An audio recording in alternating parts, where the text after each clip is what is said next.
ውድ ውድ እጁን ውዴ እጁን ደኝ እዚህ ጋር ደግሞ ሌላ ነው የሚለው። እሺ ልጅ ወንድሜ እጁን ሰደደ አንጀቴም ስለእርሱ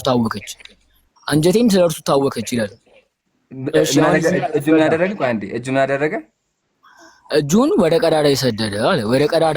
ወደ ቀዳዳ እያልኩ ወደ ቀዳዳ ያላል። ወደ ቀዳዳ ሰደደ። ቀዳዳው ምንድነው? ቀዳዳው ምንድነው? አንተ መልስልኝ። እኔ አላውቅም። እኔ ለምን መልስ አላውቅም። ንገረኝ አንተ። አዎ እኔም አላውቀውም። ስለዚህ ከተምረና ዴቪድ ቀዳዳው የማን ቀዳዳ እንደሆነ ምን እያወራን ነው? ተምረና በቃ ዴቪድ። እሺ እናመሰግናለን። ዋናው ግን ያው እንደዚህ አይነት ነገሮች አሉ። በጣም ይቅርታ ጀማ፣ ያው መጽሐፍ ቅዱስ ነው። እሺ ወገኖች፣ አይደለም መናገር የምፈልገው ነገር አለ። በቃ እዚህ ጋር በቃ ቀዳዳው ምን እንደሆነ አጣርተና በቃ እንደሚወት አልክ። እናመሰግናለን። እኔ ራሱ ነው አላከውት ሞላ ለከት ራሱ ነው የወረደው። ዘሚካኤል ሰላም ብያለሁ። ኔትወርክ ይሰራል። ኢምራን አሁን በደንብ ይሰማል። እሺ ወደ ቅድሙ ሐሳብ እንግባ። ከቅድሙ በፊት እስኪ አንድ አንብብልኝ ይሄንን። ወደ ቅድሙ ሐሳብ እንግባ። በእግዚአብሔር አንድ አንብብ ፕሊዝ። አነበበልህ ካለ መበሻሸቅ ነው እንዴ? ለምን አንተ ካንተ ደግሞ አንደበልስማ። ዘሚካኤል ድምጽ ደስ ይላል እኮ ነው። እስኪ ባናባብህ እንስማ። እስኪ አንብበው አንዴ። እኔ በልጁ መንገድ መታወሪያ ከሆነ ቢቀርብኝ ይሻላል። ዘሚካኤል አንብበው ነው ያንተን ሐሳብ አስጨረስከው። ከዚህ እሱን ሐሳብ ሳትሰማ አስወረድከው ወደ ቅድሙ። ወላሂ ራሱ ነው የወረደው። አልነካሁትም እኔ ወላሂ ራሱ ነው የወረደው። ሐቢቢ ራሱ ነው የወረደው። ሲቀጥል አውራ በየ ቅድሙ ወላሂ ያልኩህ ከፈለገህ አሁን ኮሜንት ላይ ጽፍልሃል። ኮሜንት ላይ ጻፍለት። እሺ አሁን አንብብልኝ አንተ። ከመጀመሪያው አስጀምረህ መጽሐፍ ቅዱስ እንደዚህ አይነበብም። ከመጀመሪያው ነው የሚነበበው። ይረዝምብናል። ከመጀመሪያው ከሆነ ታረጋለህ። እግዚአብሔርን እኔ በቅድሙ ሐሳብ ለመማማር አንዴ ሚካኤል፣ እንደዛ ከሆነ አንተ ይሄን አንብበውና ከዛ በኋላ ታስረዳለህ። እኛ ፈለግነው እችን ቃል ነው። እችን ቃል ታነብልኛለህ አንዴ። ለመጨረሻ ጊዜ የምጠይቅ ካልሆነ ችግር የለውም አልፈሃለሁ።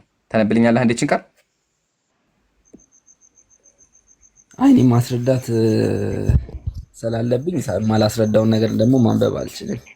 አንብብን አስረዳ እኮ ማስረዳት ስላለብኝ ማላስረዳውን ነገር ደግሞ እንዴት ነው ማነበው? አንብበውና አስረዳ። ችግር የለውም። አረ ኢምራን ወደ ቅድሙ ሐሳብ እንግባ። በእግዚአብሔር ከዚህ በላይ አላስጨንቅህም። እሺ ዘሚካ አታስብ፣ በቃ አላስጨንቅህም ከዚህ በላይ። ዋናው ግን ያ ጀማዓት ኸይር አያችኋ፣ መጽሐፍ ቅዱስ እንደዚህ የሚያስጨንቃቸው አሁን ይሄ መጽሐፍ ቅዱስ ነው።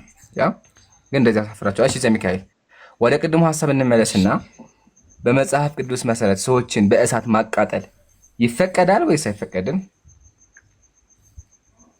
እሺ አይፈቀድም። ዝም ብለህ ሰው ልጅ ማቃጠል ኃጢአት ነው።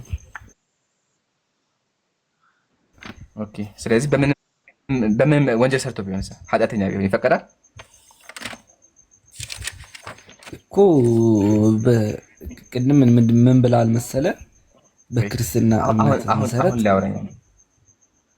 አሁን አውረኝና በክርስትና አንድ ሰው ኃጢአት ቢሰራ በመጽሐፍ ቅዱስ መሰረት ይቃጠል ወይስ አይቃጠልም በእሳት? አይቃጠልም። ገብቷል። ያው ትእዛዞች አሉ። ምን አይነት ትእዛዞች መሆናቸውን እንያቸው። ዝም ብሎ የሚቃጠል ነገር የለም ይዘው ልጅ። አዎ በክርስትና ይቃጠላል። እኔ የማውቀው በክርስትና ዝሙተኛ ከሆነ ይቃጠላል በእግዚአብሔር ሕግ። በኦሪት ሕግ ነው? በሐዲስ ኪዳን ሕግ ነው? በየትኛው ሕግ? በእግዚአብሔር ሕግ፣ እግዚአብሔር ባወጣው ሕግ። በፍርድ ሰዓት እግዚአብሔር ፍርድን በሚሰጥ ሰዓት ይቃጠል ነበር። በእርግጥ በሐዲስ ኪዳን ግን እንደዚህ አይነት ነገር የለም። ኦኬ ስለዚህ ሰዎች ዝሙት ከሰሩ በእሳት ይቃጠሉ ነበር። በብሉይ ኪዳን ነው እሱ። ቢሆንም እግዚአብሔር እንዲቃጠሉ ፈቅደዋል።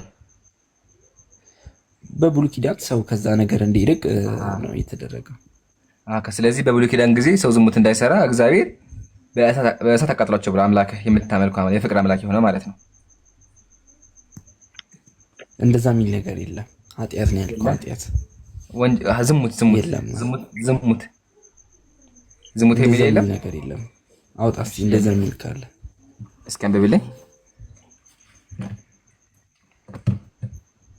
እሺ እንደዚህ ይላል፣ የአምላክ እንጀራ ያቀርባልና ስለዚህ ትቀድሰዋለህ። እኔም የምቀድሳችሁ እግዚአብሔር ነኝና እርሱ ቅዱስ ይሁን። የካህን ልጅ ራሷን በጉልምትና ብታረክስ አባቷንም ታረክሰዋለች፣ በእሳትም ትቃጠል። በራሷም ላይ የቅባት ዘይት የፈሰሰ የክህደት ይልበስ። ሀሳቡ አልገባህም ግን ቆይ ምን ትደረግ እንትን ነው የሚለው እዚህ ጋር በግልምትና ነው የሚለው። ዝሙት ማለት ነው። ግልሙትና ዝሙት ማለት ነው። ዝሙት ከሰራች ምን ትደረግ? እሺ እሱ እዚህ ጋር እንድትገደል ይታዘዛል። በምን በብሉይ ኪዳን ህዝቡ ማወቅ ያለበት።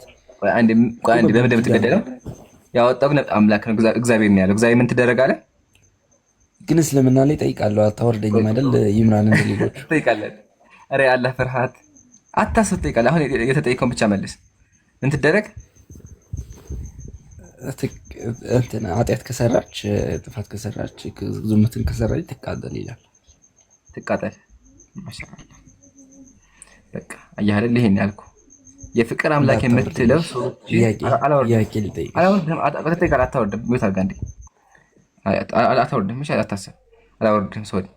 የፍቅር አምላክ የምትለው እግዚአብሔር ሰዎችን በእሳት እንደሚያቃጥል አይታ እንደ ችቦ ያቃጥላቸዋል። ቅድም አያቃጥልም ብለህ ነበር። ያው ከፍቻ ሳይቻል ትቃጠል ነው ያለው። አሁን የመጨረሻ እጠይቅሃለሁ። አንድ የካህን ወንድ ልጅ ዝሙት ቢሰራ በእሳት ይቃጠላል?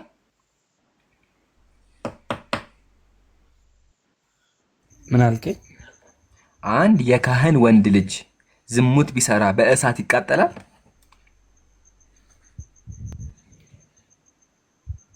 ከሰራ ይገደላል እንጂ በእሳት ይቃጠላል? ያው ምን